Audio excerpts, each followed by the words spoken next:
welcome back to another Platform 1 video, and today in this one we're going to be showing off how to wire up the side lights on your Platform 1 roof rack. So with that being said, let's get right into it. Okay, so before we get into showing off how to do the wiring itself, we wanted to just take a look at all the different components that you're going to be getting. Technically there's two different parts that you're going to get, or two different part numbers. One's for the side lights themselves, and then the other is for the complete wiring kit. This complete wiring kit is different from vehicle make to vehicle make. So for example, the Land Cruiser, the new 2024-2025 Land Cruiser rack, that wiring harness is gonna be longer than the Ford Raptor. So this process that we're gonna show in this video is the exact same. You just might have a little bit of a longer or a shorter harness depending on what vehicle you have. So that being said, we have two different components of the wiring harness. The unsheathed or the non-jacketed piece, that is the part that's gonna go into the side rails, into the perimeter extrusion on the actual roof rack itself. The other part is going to be the part that connects that to your battery in the vehicle and will run up the windshield. So a couple different components there. You've got the plug, and that's where those things connect together. So yeah, so that being said, now, and then a bunch of little goodies that go inside there as well. Now that we know that, let's actually get into kind of the whole process here. Okay, so the best time to do the wiring for the side lights is actually when the rack is unassembled. So before you've actually put anything together, before you put the corner caps into place and all that good stuff, you're gonna wanna do that at this point right here. So one quick thing to note before we actually move on to how you do the wiring is to figure out which corner you want to actually run your wiring and where you want the plug to come out. This is typically gonna be based on which side of the vehicle your battery is on. So on this vehicle in particular, it's on the driver's side. So that's why we're starting here, because it's upside down. When you flip it, that's gonna be coming out the driver's side, and the other portion of that harness is gonna run up that side of the windshield. So that being said, we're gonna start with this corner cap right here. The first step before you even get into this wiring harness is actually to grab your little rubber piece that goes into the bottom of that corner piece, just like that. You're gonna grab this, and our goal here is to cut a little slit in this thing so that this wiring harness can stick out just like so. The best way that we found to do this is very carefully, but with a brand new blade in a box cutter or a smaller X-Acto knife or something like that. And pretty much what you're gonna try and do here is the recessed portion. When you're actually looking at it right here, you just wanna cut a little X in it or a little plus sign in order for those wires to fit through. From the bottom, the raised portion right there. So a little half moon raised portion is what we're gonna do. So what we're gonna do, I don't know if it's good to cut on this workbench, but we'll kind of show it off as best we can here.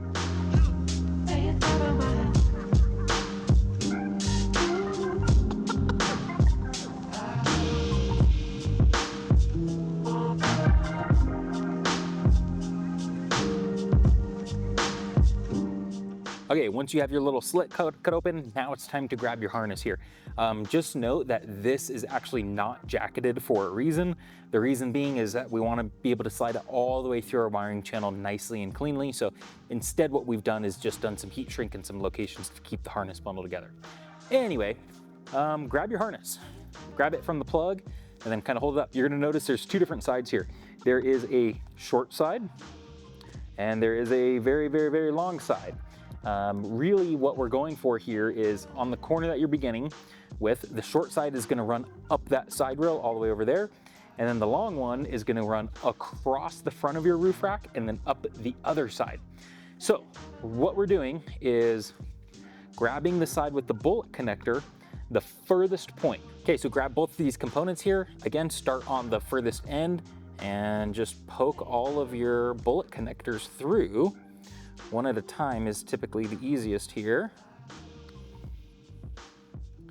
It's probably pretty important to pay attention to which side you push them through, because you don't want to push them through on the wrong side and then you have your cap upside down, right? So essentially what we're doing is we're going to make sure that all of these go through here, sticking out this wire at the little square hole here, and then this will sit nicely and flushly.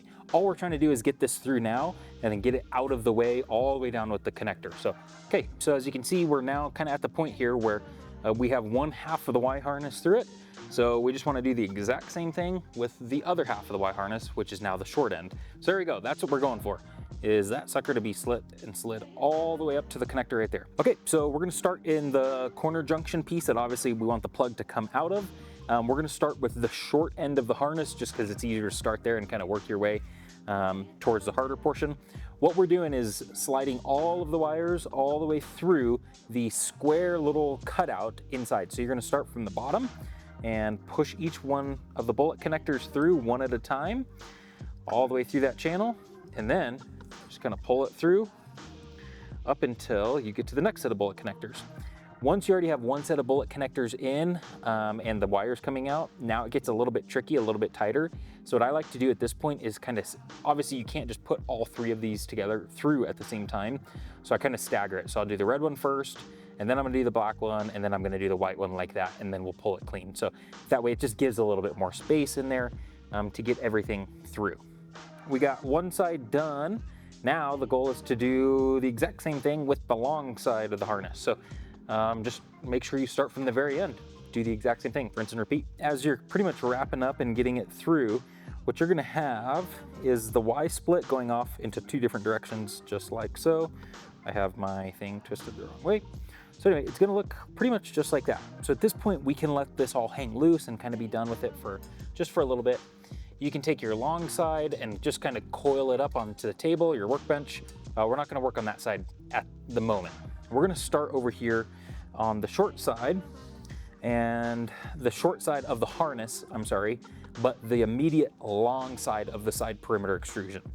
What you wanna do here is basically get each one of these heat shrink points through that hidden side light wiring channel.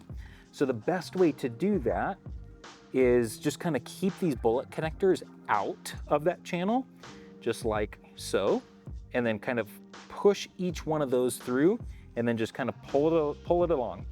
If you have a friend with you to just kind of help guide it, that obviously is better than nothing. You can do it by yourself, it's really no problem. You just kind of have to walk back and forth when you get to the end there, just to make sure. You don't want any of these sharp edges on this side to catch that wire to kind of strip that jacketing off. So you do want to be careful with it, at least at that point. So yeah, so pretty much at that point, you just keep pulling all these little wires through, occasionally just checking as you go, making sure that they're all tucked in nicely and neatly. As you can tell, some of mine are not, so just kind of go through and re-tuck those in. So we wrapped up that short side, now we have the long side. Where you want to begin with the long side is on the front of the extrusion. So the front side rail is actually the short one. So what you can do is actually just measure out how long, like which portion of the harness actually has to go through here, because there's no point to wiring all this through that. You can just slip it around it, right? So as I've already kind of done that, I can tell in between here and here is where it's going to kind of protrude. So what I'll do is actually then begin with just that section over here in this corner, and I'll drop that through that little hidden wiring channel, and making sure to obviously get my heat shrink through, and then just sliding it through just like that. This corner's done. We're not quite assembling all that stuff at this point yet. We're gonna work over in this corner. So the next step that we have to do from here is a repeat of what we did at the beginning, which is starting at this corner cap, sliding these through that square hole in actually both of the corner cap portions now. So kind of forming a 90-degree bend. So let me go figure out where the other corner cap is, and then we'll get through this, through the long side of the extrusion on the passenger side. So what we're doing here is we're gonna push the wires through this one, that square hole, and then they're gonna come out on this side right here. So again, starting with the furthest point and just kind of pushing them through. I always start red, black, and then white.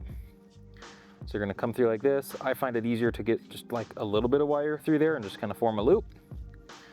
And then do the exact same thing again on that side. So now your 90-degree bend is gonna be completely hidden and tucked in your corner cap, just like so. It's gonna look really good and really clean. Repeat the same process with the second set of bullet connectors for your closest light. Okay, every once in a while you'll notice as you're sliding the bullet connectors through, these little clear plastic protectors are just pretty much friction fit. So as you're pushing it through something, it might slip all the way down. So just pay attention to that and make sure you pull it back into the position that you want it to be in. That's pretty important when it actually comes to plugging these into the lights themselves, because you don't want these, the hot and the ground, to connect to one another accidentally. So yeah, just something to pay attention to. Don't let that sucker get lost inside the corner cap or anything like that. Okay, so at this point, it's all the way kind of forming that 90-degree bend through the corner cap here on the other opposite side.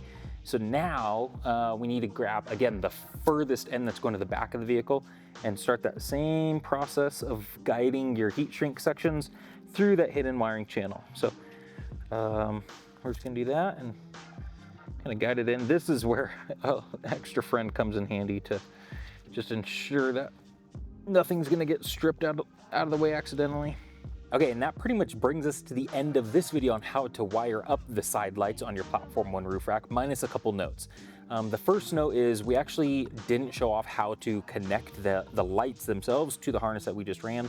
It's a standard bullet connector. So obviously red's gonna go to red, black's gonna go to black, white's gonna go to white when you get to that step.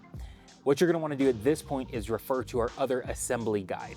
In that assembly guide, we made that more generalized for folks that aren't installing the profile 10-inch side cast lights. So we told them to install a side blackout plate. At this point, don't do this, just replace that plate with these lights. Uses all the carriage bolts, same exact process that we're gonna show off in that video. The only thing noteworthy here is if you actually look through the lens itself, you'll notice a KC logo. When the rack is on top of the vehicle itself and it's all pointing normally, that KC logo has to be right side up. Otherwise, the light's gonna be completely flipped the wrong way and shining light upwards rather than downwards because of the bias beam optics in this. So, long story short, when you go to install this in it like this, just make sure if your rack is upside down on the table, so is your KC logo, just like so, and then connect everything. Okay, note number one, done. Note number two, we're not gonna cover how to install the battery side of the wiring harness onto your vehicle. It's a very simple process. Pretty much at this point, what you have to do is just route everything down that windshield. It's a pretty decently thick cable. We recommend using the KC wire hider to tape it onto the windshield and keep everything nice and clean. But at that point, you're gonna wanna find a spot to mount your two relays. One is for the white mode, one is for the amber mode on the lights. Get all that mounted and then connect your yellow to your power and your black to your ground. And pretty much from there, run your switch wherever you wanna run that switch. A lot of the times people will run it through the firewall and just use this switch here. But if you're using an aftermarket switch system, you can do it all kinds of different customized ways. If you want to go ahead and keep these relays, if you don't have a high enough power circuit on your switch system, then you'll just connect these wires right here to your switch system.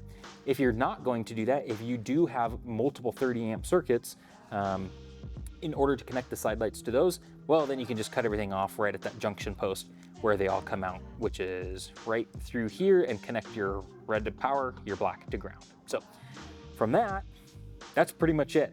It's a pretty lengthy process in order to get these side lights wired up, but the end result is really nice. It's really clean. It has a nice look to it. So yeah, with that being said, please let us know if there are any questions about this process in the comments down below, or feel free to call into our customer service line. Hopefully you found this video and hopefully it helped you wire up the side profile lights on your roof rack. That being said, thanks for tuning in.